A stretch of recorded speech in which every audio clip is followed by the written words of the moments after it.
Wai ana siyan ruwan AC galon ɗaya 180. A kwanan nan naga wani abu yana ƙoƙarin yin trending wanda nake so na yi magana a kai. Wannan abun shine zaka ji ana cewa wai ana siyan ruwan AC galon ɗaya 180. Wato galon ɗaya na ruwan AC wai ana siyan shi naira 180. To abun nan ya fara ne a kudancin Najeriya, amma yanzu yana ƙoƙarin shigowa arewacin Najeriya a hankali.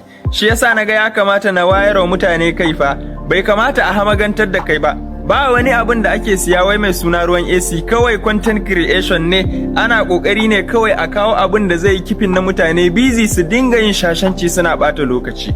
Maganan gaskiya, wai masu siyan AC wai cewa suke suna amfani da shi wajen wato gyara solar battery, wato batiran solar. Amma kuma wannan magana ba haka yake ba gaskiya. Kawai ana ƙoƙari ne a kawo abin da zai yi trending, mutane su dinga yin hayya kaga ana zuwa ana tare ruwan AC, ko? To, akwai mutanen da suke cewa kuma, kaman wai kasuwan AC ne ɗan yi kaɗan, shi yasa yanzu ake ƙoƙari a nuna wa mutane muhimmancin ruwan AC saboda su dinga siyan AC sabbi a kasuwa. Hakan zai sa kasuwan AC ya tashi. Amma babu tabbacin wannan magana, ko?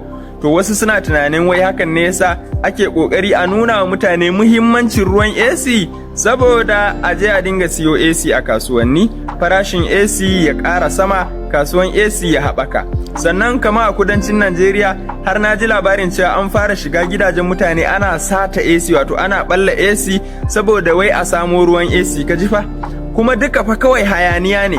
Babu wani takamaiman shago, buɗaɗɗen shago mai adireshi da zaka ga an ce wai ana siyar da ruwan AC a wannan shago ko kuma ana siyar ruwan AC. Kawai hayaniya ne, sai dai kaga mutum ya yi bidiyo a online baka ma san adireshin shi ba, sai ya ce ma wai in kana da ruwan AC yana siya.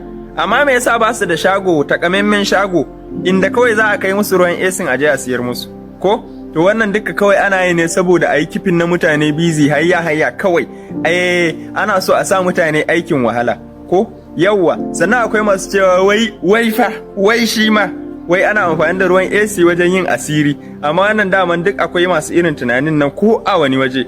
Wai shi AC yana ɗibo wato zafi ne daman ya fitar waje. To wannan zafin na jikin mutane ne, wato kaman wani ɓangare ne na jikin mutane, wato zafin da yake jikinka da AC ya zaƙulo, to shi ne ya juya shi ya zama ruwa.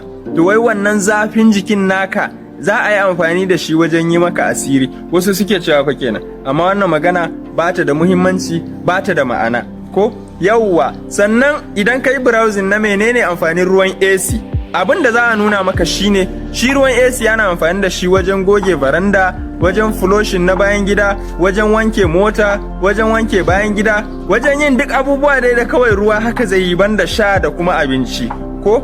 Yawwa, to ruwan AC baya da wani amfani.